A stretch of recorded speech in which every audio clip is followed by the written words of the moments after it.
যিসকলে জুবিন গাৰ্গৰ গীত ভালদৰে গাব নাজানে বা শুদ্ধ ৰূপত উপস্থাপন কৰিব নাজানে তেওঁলোকে অনুষ্ঠান কৰাৰ পৰা বিৰত থাকক। যিগৰাকী বংগৰ কন্যা বুলি আমি কওঁ সেইগৰাকীক মতা কোনো অনুষ্ঠানত আমি একাংশ শিল্পীয়ে অংশগ্ৰহণ নকৰোঁ। এয়া চিধা আৰু স্পষ্ট কথা। যদি অনতিপলমে তেখেতে অসমবাসীৰ ওচৰত ক্ষমা নোখোজে তেনেহ'লে আমি 24 ঘণ্টাৰ ভিতৰত আমি দিছপুৰ থানাত এজাহাৰ দাখিল কৰিম। যিগৰাকী মৰ্মিতা মিত্ৰই এই বহুৱালি কৰি আছে অসমীয়া নামত, কোনো ধৰণৰ সন্মান নাই, কোনো ধৰণৰ স্পৰ্ধা নাই, কোনো ধৰণৰ অসমীয়া গীতৰ ওপৰত চৰ্চা নাই। হয়তো জুবিন গাৰ্গৰ শ্ৰাদ্ধ পাতিবৰ কাৰণেই চাগে তেওঁলোকে এনেকুৱা ধৰণৰ শিল্পীক মাতি আনি তেওঁলোকে আমোদ লৈছে। আমি কোনো ধৰণৰ অনুষ্ঠানত নাযাওঁ। মই বিশেষকৈ যে এনেকুৱা ধৰণৰ অনুষ্ঠানত নাযাওঁ যি অনুষ্ঠানত জুবিন গাৰ্গক অপমান কৰা হ'ব। আমি শেহতীয়াকৈ দেখিছোঁ যে অসমৰ বাহিৰৰ এচাম শিল্পী বুলিয়ে কওঁ বা গায়ক গায়িকা বুলিয়ে কওঁ, তেখেতসকলে যে অনুষ্ঠান কৰিবলৈ গৈ যি ধৰণৰ কাৰ্য কৰিছে, জুবিনদাৰ গীতসমূহক বিকৃতিকৰণ কৰিছে, জুবিনদাৰ গীতসমূহক তেওঁলোকে আচলতে যি মান, সেই মান ক'ৰবাত যেন হানি কৰিছে। তেওঁলোকৰ উপস্থাপন শৈলী, তেওঁলোকৰ উচ্চাৰণেই হওক বা তেওঁলোকৰ গায়ন শৈলী, জুবিন গাৰ্গৰ যিবিলাক সুৰাৰূপিত গান, যিবিলাক সৃষ্টি, অমৰ সৃষ্টি, সেই সৃষ্টিসমূহক নিজে সুৰ ঢালি মঞ্চত যি ধৰণে গীত পৰিৱেশন কৰিছে, আমি তাৰে গৰিহণা জনাইছোঁ, আমি তীব্ৰ গৰিহণা জনাইছোঁ আৰু লগতে যিসকল শিল্পীয়ে, যিসকল গায়ক গায়িকাই এনেকুৱা ধৰণৰ হ্ৰাস কৰিছে, দুঃসাহস কৰিছে যে জুবিন গাৰ্গৰ গান তেওঁলোকে বিকৃতকৰণ কৰিছে, এয়া আচলতে কেতিয়াও গ্ৰহণযোগ্য বিষয় নহয়। আমি অসমীয়াই, আমি জুবিন অনুৰাগীসকলে, আমি কোনো সচেতন মানুহে বা অসমৰ ৰাইজে এয়া মানি নলয় আৰু মানি লোৱা বিষয় নহয়। সেইকাৰণে আমি পোনছাতেই আমি কৈছোঁ যে যিগৰাকী কণ্ঠশিল্পী বিশেষকৈ বেছি চৰ্চাত আছে, আমাৰ অসমৰ স্থানীয় শিল্পীসকলে যেতিয়া কিবা এটা গান বেয়াকৈ গায়, যোৱাবাৰো ট্ৰল কৰিছিলে বা বিভিন্ন সময়ত আমি দেখিছোঁ সমালোচনাৰ সন্মুখীন হৈছে, কিন্তু অসমৰ বাহিৰৰ এগৰাকী শিল্পীয়ে অসমলৈ আহি জুবিন গাৰ্গৰ নামত ব্যৱসায় কৰি, জুবিন গাৰ্গৰ নামত তেখেতে চকুপানী টুকি বিভিন্ন ধৰণৰ অনুষ্ঠান কৰিছে। আৰু আহ্বায়ক সমিতিসকলকো মানিব লাগিব যে সেই চকুপানী দেখি বা তেওঁলোকে কি কাৰণে, হয়তো জুবিন গাৰ্গৰ শ্ৰাদ্ধ পাতিবৰ কাৰণেই চাগে তেওঁলোকে এনেকুৱা ধৰণৰ শিল্পীক মাতি আনি তেওঁলোকে আমোদ লৈছে, তেওঁলোকে মনোৰঞ্জন লৈছে, তেওঁলোকে বিহু অনুষ্ঠান পাতি দেখাইছে।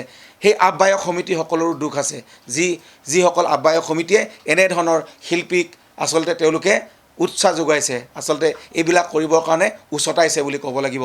আমি সেইসকলকো আমি সকীয়াই দিছোঁ যে আপোনালোকে এইসকল শিল্পীক, যিসকল শিল্পীয়ে জুবিন গাৰ্গক মানহানি কৰিছে, জুবিন গাৰ্গৰ গীতসমূহক মানে ভুল ৰূপে পৰিৱেশন কৰিছে, বিকৃতকৰণ কৰিছে, সেইসকল শিল্পীক যাতে আপোনালোকে বৰ্জন কৰে। সেইসকল শিল্পীক আমি অসমৰ জুবিন অনুৰাগীসকলে, আমি অসমৰ একাংশ শিল্পী সমাজে আমি বয়কট কৰিছোঁ, বৰ্জন কৰিছোঁ। আৰু কোনো ধৰণৰ অনুষ্ঠানত নাযাওঁ।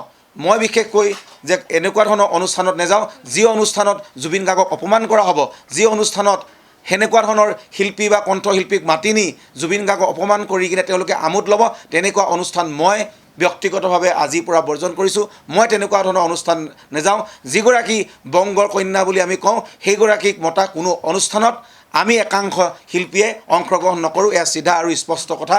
আজি বহু আমাৰ কণ্ঠশিল্পীয়ে ফোন যোগে মোক কৈছে যে আপুনি আমাৰ হৈ এই কথাখিনি ক'ব, আৰু জুবিন অনুৰাগী হৈও এই কথাটো কৈছোঁ যে আমি সেইসমূহ অনুষ্ঠানত আমি উপভোগ নকৰোঁ, আমি সেইসমূহ অনুষ্ঠান আমি বৰ্জন কৰিম যিবিলাক অনুষ্ঠানত এনেকুৱা ধৰণৰ আমাৰ বাহিৰৰ শিল্পীক মাতি আনি জুবিনদাৰ গীতসমূহক তেওঁলোকে শ্ৰাদ্ধ পাতিছে, তেনেকুৱা ধৰণৰ অনুষ্ঠানত আমাৰ জুবিন অনুৰাগীসকলেও নাযায়। আৰু যদি কম সময়ৰ ভিতৰতে অনতিপলমে যদি সেইগৰাকী বংগৰ যি গায়িকা, সেই গায়িকাগৰাকীয়ে যদি অসমবাসীৰ ওচৰত ক্ষমা নোখোজে, তেওঁ যি ভুল কৰিলে, তেওঁ যি জুবিন গাৰ্গৰ সৃষ্টিক অপমান কৰিলে, জুবিন গাৰ্গৰ সৃষ্টিক তেওঁ ভুল ৰূপত উপস্থাপন কৰিছে, আৰু তেখেতৰ উদ্যাম নৃত্য, তেখেতৰ যি লয়লাস, এইবিলাক কোনো কাৰণত আমাৰ পচন্দ নহয়, গ্ৰহণযোগ্য নহয়। আৰু এইবিলাকৰ কাৰণে আমি ধিক্কাৰ জনাইছোঁ। যদি অনতিপলমে তেখেতে অসমবাসীৰ ওচৰত ক্ষমা নোখোজে তেনেহ'লে আমি 24 ঘণ্টাৰ ভিতৰত আমি দিছপুৰ থানাত এজাহাৰ দাখিল কৰিম সেইগৰাকী কণ্ঠশিল্পীৰ বিৰুদ্ধে। আমি জুবিন অনুৰাগীয়ে আমি ইয়াক ঘোষণা কৰিছোঁ, লগতে একাংশ সচেতন শিল্পী সমাজেও ইয়াক ঘোষণা কৰিছে যে সেইগৰাকী কণ্ঠশিল্পী যিগৰাকীয়ে জুবিন গাৰ্গৰ গীত বাৰে বাৰে বিকৃতকৰণ কৰি আছে, জুবিন গাৰ্গৰ গীতসমূহক তেখেতে বাৰে বাৰে অপমান কৰি আছে বিভিন্ন ধৰণে। আমি সৌসিদিনা যেতিয়া জুবিন ক্ষেত্ৰত গৈ কিনে মিছা চকু পানী টুকিছিলে, ফটো শ্বুট কৰিছিলে, তেতিয়াও আমি সেইখিনি কথা কৈছিলোঁ। কাৰণ কিয় আমি সদায় সচেতন হৈ আছোঁ। জুবিন গাৰ্গৰ যি হত্যা, জুবিন গাৰ্গৰ যি সেই চিৰসেউজ সৃষ্টি, সেই সৃষ্টিসমূহক কেতিয়াও আমি বিপথে লৈ যাবলৈ নিদিওঁ। সেই সময়ত আমি সংৰক্ষণ কৰিব লাগিব, সঠিক ৰূপত উপস্থাপন কৰিব লাগিব, সঠিক ৰূপত তেখেতৰ সৃষ্টিসমূহক আগুৱাই নিব লাগিব। মই এজ এ কম্প'জাৰ, মই এজ এ সৃষ্টিকৰ্তা হিচাপে, মই নিজে গান সৃষ্টি কৰা হিচাপে মই দুখ পাইছোঁ। আজি বাঁহী গীতটোৱেই হওক বা অন্যান্য গীতকেই যি ধৰণে সেইগৰাকী অনা অসমীয়া বংগ কন্যা বংগ গায়িকাই জুবিনদাৰ সেই বাঁহী গীতটোক যি ধৰণে উপস্থাপন কৰিছে, সেয়া কোনো মানুহে ভাল পোৱা নাই। সেইকাৰণে সমূহ ছ'চিয়েল মিডিয়াত ৰাইজে উজাৰিছে, আমাৰ একাংশ শিল্পী সমাজেও কৈছে যে এয়া কোনো গ্ৰহণযোগ্য নহয়। সেইকাৰণে চিধাকৈ কৈছোঁ যে যিগৰাকী কণ্ঠশিল্পীয়ে এই কাণ্ড কৰিছে, 24 ঘণ্টাৰ ভিতৰত অসমবাসী ৰাইজৰ ওচৰত মাফ খোজক, ক্ষমা খোজক, আৰু আগন্তুক দিনত এনেকুৱা ধৰণৰ ভুল কেতিয়াও নকৰোঁ। জুবিন দাক লৈ কেতিয়াও ব্যৱসায় নকৰোঁ, জুবিন দাক লৈ কেতিয়াও আমি এনেকুৱা ধৰণৰ নাটক নকৰোঁ বুলি তেখেতে প্ৰতিশ্ৰুতি দিব লাগিব, তেখেতে লিখিত প্ৰতিশ্ৰুতি দিব লাগিব, আৰু তেতিয়াহে আমি মানি ল'ম। আৰু যদি তেনেকুৱা নহয়, আমি কাইলৈ 24 ঘণ্টাৰ ভিতৰত সেইগৰাকী কণ্ঠশিল্পীৰ বিৰুদ্ধে আমি মানহানি গোচৰ উপৰিও জুবিন গাৰ্গৰ লগতে যে আমাৰ সৃষ্টিসমূহক, অসমৰ সৃষ্টিসমূহক যে অপমান কৰিছে, অসমৰ গীতসমূহক যে অপমান কৰিছে, তাৰ বাবে আমি এজাহাৰ দাখিল কৰিম। আৰু কঠোৰতম পৰা কঠোৰতম শাস্তি আইন প্ৰশাসনে দিব লাগিব আৰু দিবই। কাৰণ কিয়, যেতিয়া অনুৰাগীসকলে বেয়া পায় কিবা এটা বস্তু, এগৰাকী যদি একদম অনুৰাগীয়ে তেখেতৰ যি শিল্পীগৰাকী, তেখেতে ভালপোৱা যি প্ৰাণৰ শিল্পীগৰাকী যদি গীত মাতসমূহক বা সৃষ্টিসমূহক যদি বেলেগ ধৰণে কোনোবাই চুৰ কৰিব, কোনোবাই বিকৃতকৰণ কৰিব বা বেলেগ ধৰণে ব্যৱসায়িকভাৱে তেওঁলোকে ব্যৱহাৰ কৰিব, তেতিয়া যিকোনো অনুৰাগীয়ে কেছ ৰেজিষ্টাৰ কৰিব পাৰে।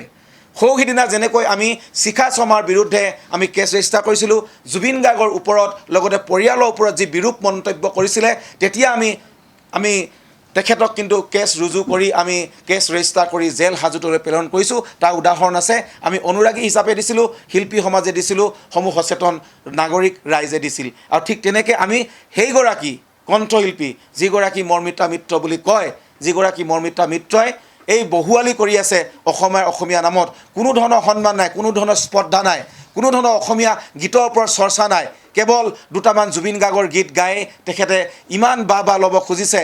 আৰু একাংশ কিছু মানুহে ব্যক্তিগতভাৱেও তেনেকুৱা কণ্ঠশিল্পীসকলক উদগনি যোগাই আছে, পিছফালৰ পৰা সাহস দি আছে। সেইসকলকো সকীয়াই দিছোঁ, আপোনালোকো সাৱধান হ'ব, কোনো ৰেহাই নাযায়। জুবিন গাৰ্গৰ লগত খেলা কৰিলে কোনো হাৰি যাব নোৱাৰে, এয়া চিধা কথা, স্পষ্ট কথা।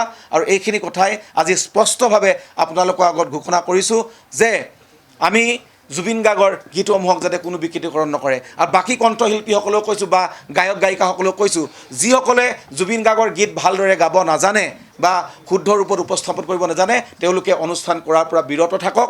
এটলিষ্ট সেই মানুহজনক আমি জীয়াই থাকোঁতে কি সন্মান দিব পাৰিলোঁ নাজানো, মৃত্যুৰ পিছত আজি কায়িকভাৱে আমাৰ মাজত সেই মহান শিল্পীগৰাকী নাই, আমি তেখেতক অসন্মান কৰা অধিকাৰ আমাৰ কাৰো নাই। সেইকাৰণে গীতসমূহক শুদ্ধ ৰূপত আপোনালোকে পৰ্যবেক্ষণ কৰক, ধুনীয়াকৈ প্ৰশিক্ষণ লওক আৰু গীতসমূহ আপোনালোকে উপস্থাপন কৰক। অকলে মৰ্মিতা মিত্ৰটো এই চকুত ধৰা পৰিছে এতিয়া, কিন্তু বাকী আৰু বহু অন্যান্য শিল্পী আছে, নিজকে কোনোবাই জুবিন গাৰ্গ বুলিও ভাবিব লৈছে, কোনোবাই নিজকে জুবিনদাৰ নামতো এনেকুৱা ধৰণৰ অনুষ্ঠানকে সন্মান লৈছে। সেইসকলকো আমি সকীয়াই দিছোঁ যে জুবিনদাৰ নামত কিন্তু তেওঁলোকে ব্যৱসায় কৰিলে বা জুবিনদাৰ নামত তেওঁলোকে নাম লৈ তেওঁলোকে নিজক পাব্লিচিটি কৰিলে নহ'ব, সেয়া আমি কেতিয়াও হ'বলৈ নিদিওঁ। যিকোনো খবৰৰ বাবে যোগাযোগ কৰক আমাৰ এই নম্বৰত 9181 307 221।